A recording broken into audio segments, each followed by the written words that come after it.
It's time for the Game Show Fans Podcast with Josh and Danny.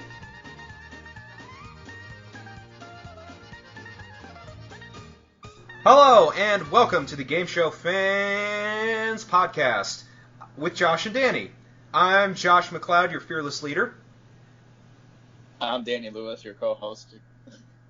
And with us, our semi-regular... This is X Factor Gaming. And our newest member... SmashWhammy. And today, it is Game Show Video Games Part Deux. Or is it Redux? I can't remember, Danny. I think it's Deux. Part Deux. Yeah. Which was the title of Hot Shots Part 2, which is a movie that no one, I'm sure, remembers except Danny. It's hard to tell me. That's why I remember. And so what we did, we each picked some video games, and we used our magical random number generator to determine who's going to go first, and that person is you, Danny. Hit number 1, so you're up. All right. Yep. All right. Well, first we're going to talk about a game that we kind of left out of the last episode. We talked about some. But I want to talk about Family Feud specifically for the SNES. This game was made in 1993. It was modeled after the Combs version with the bullseye round and all. And, Combs version. Yeah, the Combs version. You said Cullen. I said Cullen. You said Cullen. Okay, I'll edit it to make it sound like you said the right thing. Thank you.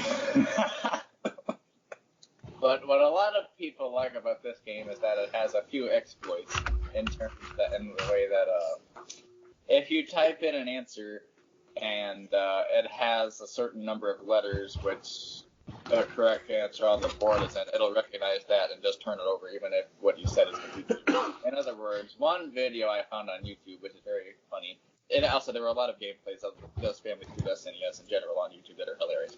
I'll put a link to one of them below. But in this particular clip, the question is, name something a limousine has that an ordinary car doesn't.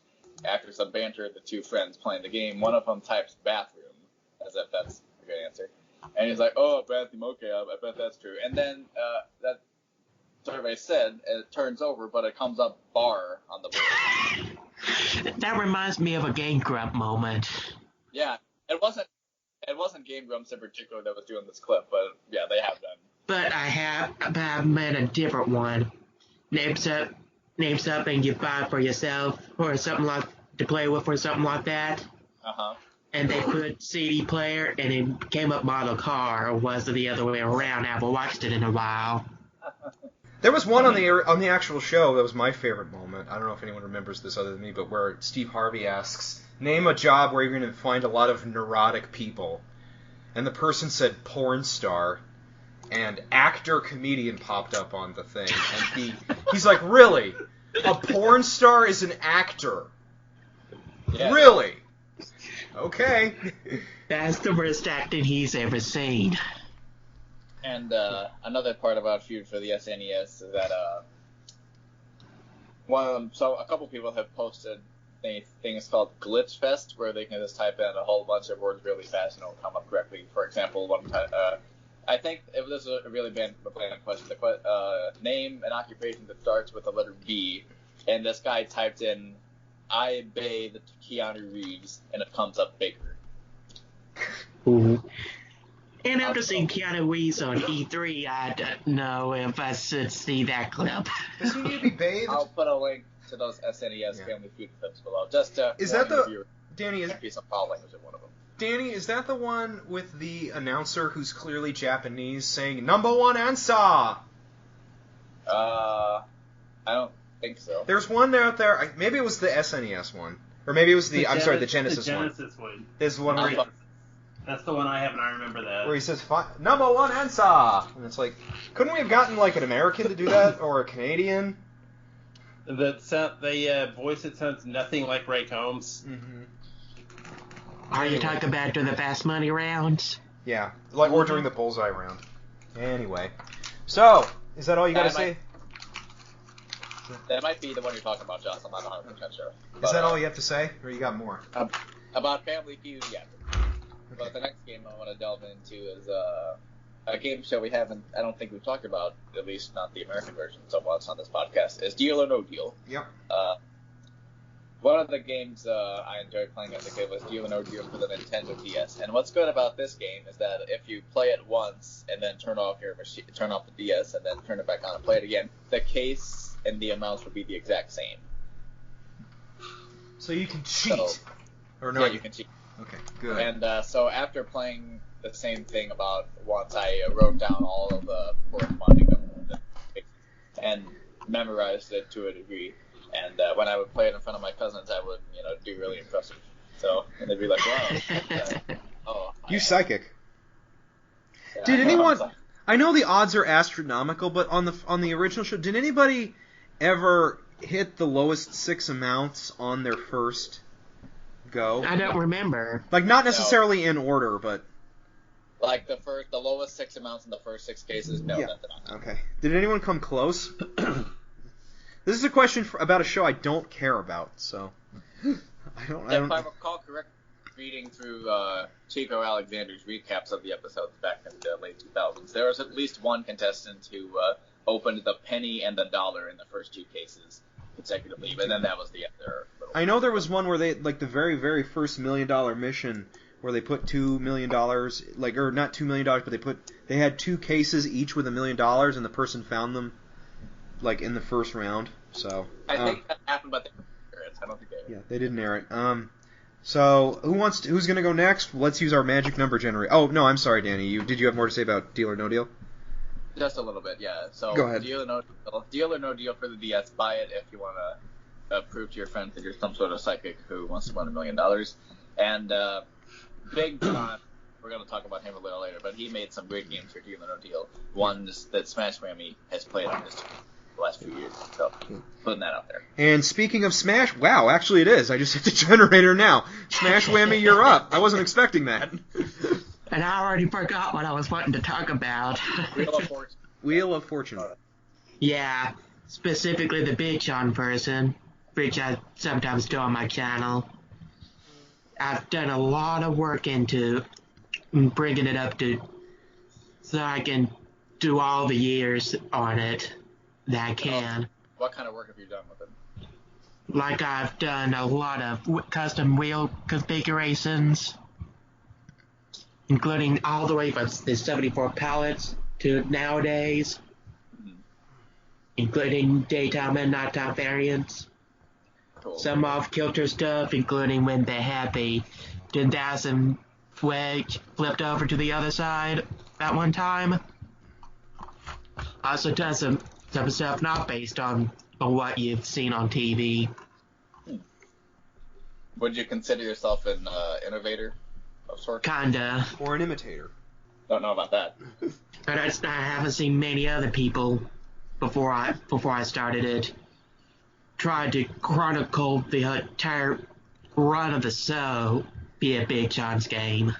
Does BigJon know about any of your stuff, Smash? Yeah, he does. Oh, what does he think of it? Well, he just knows that people upload them on YouTube. In fact, that's kind of how he got started in streaming his stuff, starting with YouTube things. Oh. People uploading their gameplay to YouTube, and then he found a streaming site called Blog TV where he started streaming, and then that got sold out. So he went eventually to Twitch. Yeah, I do some stuff on my own as well, but not as much as I used to on Twitch. What's the next game you want to cover? Yeah. I want to cover Press Your Luck Expert Edition, which is another homebrew. But basically, Press Your Luck. It will let you, if you know how, to work with text documents, do your own boards with any values you wish, as long as you know what you're doing. I've worked on some stuff on there, including Whammy the All New Press Your Luck, based on the GSM version, with 2 separate copies for each season, and the pilot going to season 1. And my current project on there is the 2019 stuff. I'm keeping it old school graphics wise.